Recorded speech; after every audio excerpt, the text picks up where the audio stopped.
Blood પ્રેશરને silent killer કેમ કહેવામાં આવે છે? નમસ્કાર, મારું નામ ડૉક્ટર વિપુલ પટેલ છે from Atulya super speciality hospital and ICU.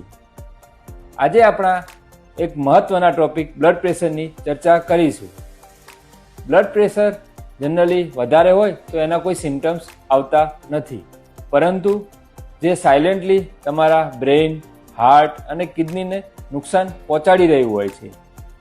Normal blood પ્રેશરની વાત કરીએ તો સિસ્ટોલિક, જેને સામાન્ય ભાષામાં ઉપરનું બીપી કહેવામાં આવે છે, જે 120, અને ડાયાસ્ટોલિક બ્લડ પ્રેશર, જેને નીચેનું બીપી કહેવામાં આવે છે, જે 80 જેવું હોવું ખૂબ જ જરૂરી હોય છે.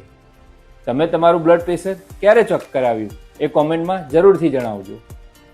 વધુ જાણકારી અને માર્ગદર્શન માટે ડોક્ટર વિપુલ પટેલની સલાહ લો.